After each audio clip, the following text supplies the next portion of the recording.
안녕하세요. 축구 전문 기자 한준입니다. 2022 카타르 월드컵 본선을 준비하는 6월 A매치 4연전, 이제 마지막 한 경기, 이집트와의 경기가 남아있는데요. 아쉽게도 손흥민 선수와 모하메드 살라, 2021-2022 시즌 프리미어리그 공동 득점왕의 서울 맞대결은 무산이 됐습니다. 살라 선수가 이집트 대표팀이 6월 A매치에 소집된 명단에는 들어갔는데요. 아프리카 네이션스컵 첫 번째 경기에서 부상을 입은 것이 확인됐고, 두 번째 경기에 이어 한국전까지 결국에는 합류가 불가능한 상태, 회복하기 어려운 상태가 확인됐습니다. 대한축구협회에서 살라 선수가 올 수 없다, 내한 명단에 없는 것을 확인했다라고 알렸는데요. 이미 A매치 이집트전은 매진이 됐습니다. 6월 14일 저녁 8시 서울 월드컵 경기장에서 열리는 경기인데요. 사실 살라 선수의 출전 여부보다도 손흥민 선수가 최근 최고의 전성기를 누리고 있고, 또 지난 두 경기 연속 프리킥 득점 등 엄청난 경기력을 안방에서 국내 팬들에게 보여주고 있기 때문에 이 손흥민 선수의 경기력에 대한 기대만으로도 충분히 이미 모든 티켓에 매진은 예상이 된 부분입니다. 어찌됐거나 손흥민 선수와 살라 선수의 맞대결이 이루어지지 못하게 됐고, 살라 선수 외에도 이집트의 상당수 주력 선수들이 빠지게 됐다는 안타까운 소식이 전해졌는데요. 이 소식과 더불어 이집트전 프리뷰 준비했습니다. 그와 맞물려서 우루과이 대표팀 2022 카타르 월드컵 H조 한국의 첫 경기 상대도 6월 A매치 3경기의 일정을 모두 마무리했습니다. 오늘 12일 새벽에 파나마와의 홈 경기를 치렀는데요.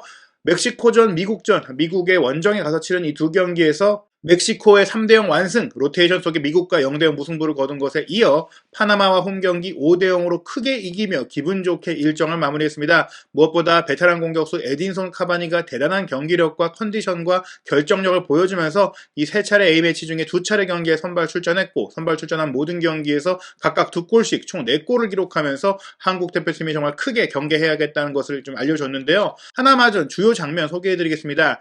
일단 우루과이가 파나마와의 경기에서 4-3-3 포메이션으로 경기를 했는데요. 카바니가 최전방 공격수로 나서고, 오른쪽에 이제 맨유 소속으로 지난 시즌까지 알라베스에 임대돼서 라리가 무대에서 실력을 쌓아 올린 펠리스트리가 이제 윙어로 배치됐고, 왼쪽 측면은 히오리 히안테 아라스카이타, 남미 예선전에서 핵심 선수로 활약했던 측면 공격수가 배치됐습니다. 중앙 미드필드 라인은 이탈리아 무대에서 맹활약 중인 루카스 토레이라, 레알 마드리드의 챔피언스리그 우승 주역인 페데리코 발베르데, 그리고 수비적으로 커버력이 좋은 베시노 선수가 배치가 됐고요. 포백 라인은 다미안 수아레스, 로날두 아라우호, 코아테스, 올리베라 이렇게 구성이 됐습니다. 골문은 이제 로시에트 골키퍼가 지키면서 주전에 가까운 명단이긴 한데, 아시다시피 이제 손흥민 선수와 토트넘 허스퍼에서 활약하고 있는 로드리고 벤탄쿠르가 부상으로 6월 A매치에 소집되지 못했고, 베테랑 공격수인 루이스 수아레스는 몸 관리 문제, 컨디션 문제로 이번 대표팀에 소집되지 않았기 때문에 한국이 만날 우루과이는 더욱더 강력할 것이다, 이렇게 생각하시면 될 것 같습니다. 그런 몇몇 선수들이 빠졌음에도 불구하고 5대0으로 크게 이겼고, 특히 리버풀 이적이 최근 확정됐다라고 알려진 다르윈 누네스가 이번 경기 뛰지 않았는데요. 전반 39분 만에 우루과이가 멋진 연계 플레이와 팀 플레이를 통해서 선제골을 넣었습니다. 아라스카이타가 중앙 지역으로 이동하고 카바니가 왼쪽 측면으로 빠져 움직이면서, 또 펠리스트리가 또 왼쪽 측면으로 벌려 움직이면서 서로 스위칭 플레이를 통해서 파나마의 밀집 수비를 흔들어낸 장면이었는데요. 아라스카이타가 왼쪽 측면에 배치되지만 중앙 공격형 미드필더라든지 세컨드 톱도 가능한 선수거든요. 이 선수가 중앙에서 수비수 2명을 달고 공을 끌고 들어오면서 카바니가 왼쪽으로 빠졌다가 가운데로 들어오는 침투 움직임을 가져갑니다. 그것에 맞춰서 전진 패스를 연결하고, 카바니가 공을 잡을 때 3-4명의 파나마 수비수들이 에워쌌거든요. 에워싸면 당연히 논스톱 리턴 패스를 내주게 돼 있죠. 아라스카이타가 공을 주고 멈춰선 게 아니라 그대로 문전 위험 지역으로 침투하게 되는데요. 침투하는 아라스카이타를 향해 파나마 수비수가 따라 붙었는데, 그 근거를 펠리스트리가 다가와주면서 카바니의 패스 연결이 파나마 수비에 살짝 걸려서 굴절이 됐는데, 굴절된 공을 펠리스트리가 받아서 배후 공간으로 넘겨줬고, 그 배후 공간으로 아라스카이타가 그대로 침투에 들어갔고요. 골키퍼와 마주한 상태에서 침착하게, 각도가 좀 부족하다 보니까 오른쪽 전방의 빈 공간으로 달려들어오는 카바니에게 패스를 내줍니다. 지금처럼 공이 어떻게 연결되든 본인에게 올 수 있든 없든 빈 공간을 향해 움직여주면 수비를 분산해주고, 또 본인에게 기회가 왔을 때 확실하게 연결해줄 수 있는 그런 집중력과 의지를 보여준 부분들이 우루과이 대표팀의 공격진에서 중요한 부분인데요. 카바니가 결국 이 공을 끝까지 놓치지 않고 쫓아갔기 때문에 밀어넣으면서 득점할 수가 있었던 것이죠. 이처럼 3자의 움직임, 공이 굴절된 상태에서도 달려드는 우루과이 선수들의 이런 배후 침투 움직임을 우리 대표팀이 잘 주의해야 된다는 걸 알 수 있었고요. 후반전 초반 3분에는 페데 발베르데 선수가 문전 우측을 파고들다가 골키퍼를 마주한 상태에서 백힐 패스를 카바니에게 내줬죠. 사실 이 장면에서도 카바니 선수가 좋은 위치를 선점하고 있다가 달려들어왔고 공을 받아서 골키퍼를 제치려고 했는데 골키퍼가 카바니를 넘어뜨리면서 페널티킥이 선언됐고 카바니 선수가 이 공을 성공시키면서 2대0을 만들었습니다. 멀티골을 기록했는데요. 후반 13분에는 후반전에 교체 투입됐던 델라크루스 선수가 강력한 오른발 중거리 슈팅을 논스톱으로 때려넣으면서 3대0을 만들었고요. 10분 뒤인 후반 23분에는 오른쪽 풀백 다미안 수아레스가 오버래핑해서 올린 크로스 패스 막시 고메스가 밀어넣었는데 막시 고메스 앞쪽에 빈 공간이 생길 수 있었던 이유는 카바니 선수가 본인을 철저하게 마크하는 수비를 달고 문전 우측으로 침투하면서 공간을 만들었죠. 이 공간을 창출하는 움직임이 좋았고 막시 고메스가 침착하게 밀어넣었습니다. 우루과이가 4대0으로 달아났는데 막시 고메스가 사실 발렌시아에서 이강인 선수와 호흡이 좋았던 선수로도 국내 팬들에게 알려져 있죠. 발렌시아에서 조금 침체한 분위기였지만 우루과이 대표팀에서는 이런 그 대체 공격수로서 자신감을 끌어올리고 있습니다. 후반 32분에는 많은 선수들이 교체된 가운데 교체 투입된 오른쪽 풀백 바렐라의 크로스 패스를 페네르바체에서 김민재 선수와 함께 호흡을 맞추고 있는 공격수 디에고 로시가 헤더로 마무리하면서 5대0의 마침표를 찍었습니다. 어마어마한 화력을 보여줬고 특히 이제 월드컵에서 16강 단골 손님인 멕시코를 상대로도 3대0으로 이길 때 앞서 말씀드린 다미안 수아레스의 오버래핑에 이은 패스라든지 카바니의 결정력이라든지 페데리코 발베르데 선수의 공격 연결 능력이라든지 모든 면에서 전 포지션에 걸쳐서 퀄리티 높은 축구를 보여준 우루과이이기 때문에 우리가 이 우루과이를 대비하는 그런 평가전을 정말 잘 치러야 되는 그런 상황인데요. 이집트와의 경기, 가나를 대비한다기보단 스타일상으로는 조금 더 우루과이를 대비할 수 있는 상대이기도 합니다. 조직력도 좋고 스타 공격수들도 있는 팀인데 아쉽게도 이집트 대표팀이 핵심 선수들을 모두 빼고 오게 됐습니다. 이집트 매체인 아흐람은 이집트 축구협회의 공식 발표에 따라서 한국전 명단에 이번 아프리카 네이션스컵 예선전에 중용됐던 파티, 아슈르뿐만 아니라 이집트 대표팀의 전력의 모든 것이라고 할 수 있는 공격 라인의 살라와 미드필드 라인의 엘네니, 트레제게 이런 선수들이 모두 부상으로 빠지게 됐다. 그래서 이집트 대표팀이 한국과의 경기에 굉장히 약한 전력으로 나서게 됐다고 했는데요. 우려가 되는 부분들은 지금 카를로스 케이로스 감독이 월드컵 본선 진출 실패 이후 사임하고 새로운 감독이 부임해서 이제 딱 2경기를 치렀는데 이 감독이 한국전 결과에 따라서 경질이 될 수도 있는 그런 상황이라고 합니다. 그러다 보니까 이집트 대표팀 자체가 한국과의 경기에 대충 임하진 않을 것이고 또 이런 핵심 선수들이 빠진 가운데 주전을 노리는 선수들이 열심히 뛰긴 하겠지만 그렇다고 하더라도 핵심 선수, 중추적인 선수들이 빠진 것은 분명 아쉬운 부분인데요. 그렇다면 이집트 대표팀 한국과의 경기에 어떤 선수들이 뛰게 될 것이냐? 팀의 주장이자 에이스인 살라 선수 A매치 84회 출전에 47골을 넣은 절대적인 에이스죠. 이 선수가 빠지고요. 사우디 리그에서 뛰고 있는 모스타파 파티 선수, 이 선수가 A매치 득점은 없지만 최근 이집트 대표팀에서 존재감을 높이고 있었기 때문에 빠진 것은 아쉬운 소식인데요. 그렇다고 하더라도 이집트에 공격진이 없는 건 아닙니다.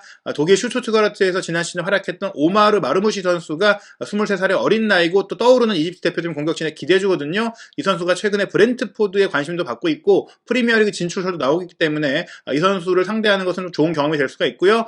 또 터키를 대표하는 명문구단 갈라타사라이에서 활약하고 있는 모스타파 모하메드 선수도 A매치 18경기 2득점을 올렸고 97년생으로 이집트 대표팀의 새로운 공격 기수로 꼽히고 있기 때문에 이런 선수들이 출전한다면 이집트가 그렇게 무시할 만한 전력은 아니다 이렇게 볼 수가 있겠고요.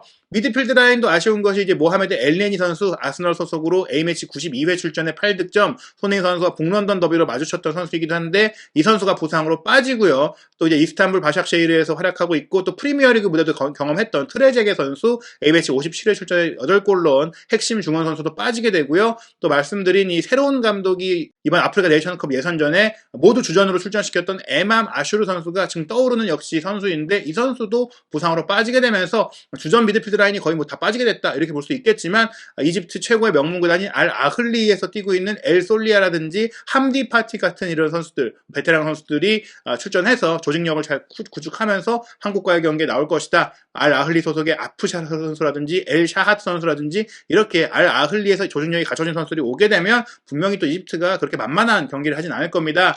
이집트의 수비라인 같은 경우에는 부상자가 없기 때문에 주전 선수들이 나오게 되는데요. 마찬가지로 알 아흘리에서 뛰고 있는 베테랑 골키퍼 엘 쉐나이 선수가 골문을 지킬 것으로 예상되고 수비라인에는 이제 과거 프리미어리그에서도 활약을 했었고 이탈리아 세리에에서도 경험을 했던 현재는 알 이티하드에 속한 헤가지 선수, 이집트 최고의 수비수죠. 이 선수가 중앙을 지키는 그런 형태로 경기를 할 것 같습니다.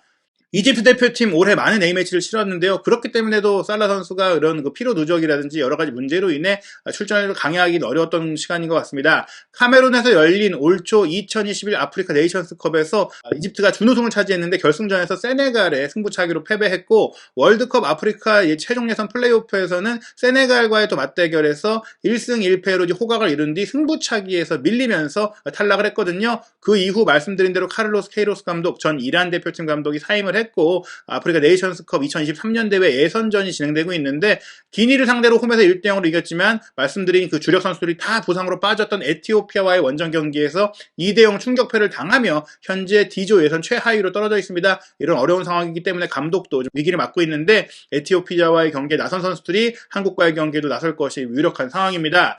사실 이집트가 정예 멤버로 나오지 못하게 되면서 특히 살라와 엘네니 같은 선수들이 불참하면서 의미가 좀 많이 작아졌는데요.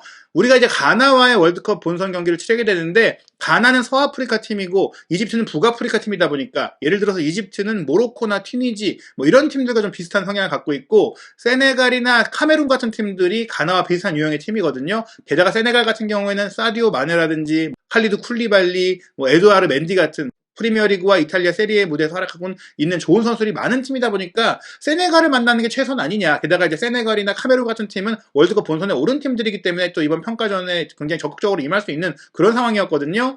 아쉬운 게 우리가 세네갈, 카메룬과 모두 경기를 할 수가 있었어요. 세네갈 같은 경우도 6월 A매치 기간 동안 친선 경기를 잡지 못했기 때문에 아프리카 네이션컵 예선전인 베냉전, 르완다전만 소화하고 일정을 마쳤는데, 이 두 경기에 모두 마네 선수가 출전하면서 득점도 하고 좋은 활약을 펼쳤기 때문에 한국과 경기를 치렀다면 마네가 이끄는 세네갈이 한국에 와서 일본은 가나전을 치를 수 있었을 텐데 좀 아쉬운 부분이 있고요. 카메룬 같은 경우도 이제 6월 A매치 기간에는 오히려 또 아프리카 네이션스컵 케냐전이 이제 취소가 되면서 부룬디와 한 경기밖에 안 했거든요. 충분히 잡으려면 잡을 수 있는 상대들이었고, 또한 그 남미 팀들 중에서도 파라과이, 칠레가 온 것을 아쉬워하는 분위기들이 있는데, 아예 이번 A매치 기간 동안 사우디아라비아와 딱 한 경기밖에 하지 못했던 콜롬비아를 불렀다면 콜롬비아가 충분히 더 좋은 선수를 보유하고 있기 때문에 더 좋은 스파링 파트너가 되지 않았을까. 차라리 이집트가 아니라 콜롬비아가 올 수도 있었던 것이고, 혹은 칠레 대신 콜롬비아가 올 수도 있었는데, 여러 가지로 이번에 대한축구협회가 대표팀의 이제 A매치 상대를 정하는 과정들이 조금 아쉬웠다, 이런 반응들이 축구계 현장에서도 많이 나오고 있는 상황입니다.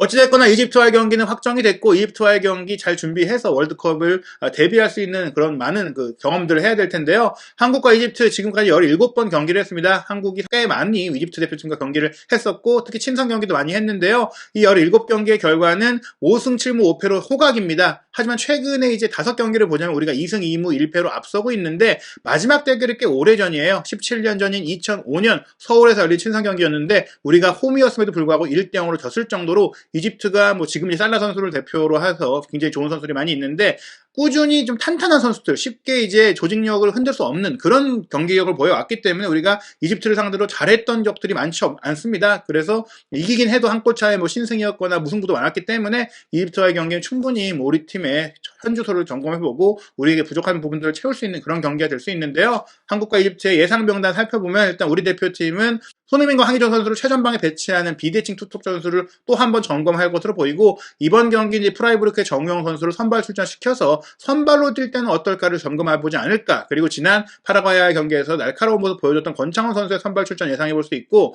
큰 정우영 선수가 빠진 가운데 중앙 미드필드 라인은 역시 황인범, 백승호의 조합으로 점검할 수밖에 없거든요. 이 선수들이 한 번 더 호흡을 맞추고, 포백 라인은 김진수, 김영권, 정승현, 이용, 지금 김민재 선수가 없는 가운데 오른발 센터백이 들어간 주전 라인업을 한 번 더 가동하고, 이번 경기는 다시 주전 골키퍼 김승규 선수가 선발 출전할 것으로 예상이 됩니다.